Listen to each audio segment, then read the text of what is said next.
Ассаляму алейкум. Бүгін біз 15 минуттағы тортты еш духовкасыз дайындаймыз. Терең ыдысқа 4 жұмыртқаны жарып, 100 грамм қант қосыңыз. Көбіктенгенге дейін жақсылап араластырыңыз.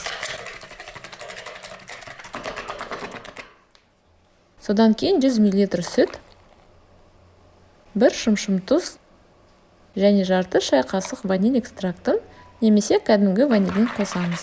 Қайтадан араластырамыз. Жеке ыдыста барлық құрғақ ингредиенттерді біріктіру керек. Ол 100 грамм ұн, 20 грамм крахмал, 100 грамм пісіру ұнтағы, 20 грамм какао. Барлығын араластырып,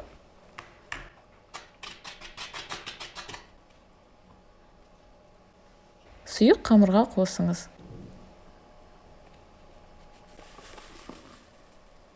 Кесектер болмасы үшін венчикпен араластырыңыз. Соңында 50 мл иісі жоқ өсімдік майын құямыз. Қайтадан араластырамыз. Қамырымыз дайын. 24 см ыстыққа төзімді ыдысты алып, оны маймен майлаңыз.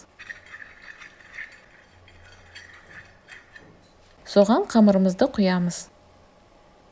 Одан кейін 8 минутқа 800 ватт микротолқынды пешке салыңыз. Ал әзірге кремді жасап алайық. Терең ыдысқа 400 мл майлы кілегейді құйыңыз. Оның суық болғаны жөн. 150 грамм қант қосыңыз және венчикпен немесе миксермен қоюланғанға дейін араластырамыз. Әрі қарай бізге ірімшік сүзбесі қажет. 250 грамм алып, кремге қосамыз. Жақсылап араластырыңыз. Ең бастысы крем біртекті болу керек.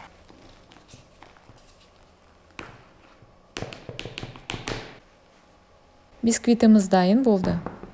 Оны тегіс жерге аударыңыз.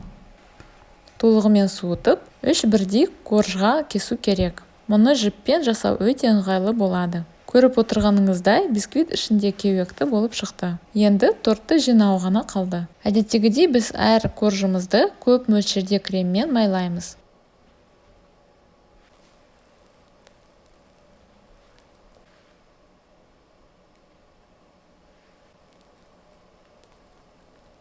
Өз қалауыңыз бойынша үстін безендіруге болады. Мен түрлі түсті күріш шарларын қолдандым. Тоңазытқышқа 1-2 сағатқа қойып қоямыз. Мұндай дәмді тортты оңай және тез дайындауға болады. Көріп отырғаныңыздай рецепт өте қолжетімді, әсіресе үйіңізде пеш болмаса. Бисквит микротолқынды пеште пісті деп ойламайсың. Ал крем-чиз әр тортты дәмді қылып қояды. Осы рецепт сізге ұнаса, лайк басыңыз, пікіріңізді жазыңыз және біздің арнамызға тіркеліңіз. Қоңырауға басуды ұмытпаңыз, сонда сіз әрдайым жаңа видео көретін боласыздар.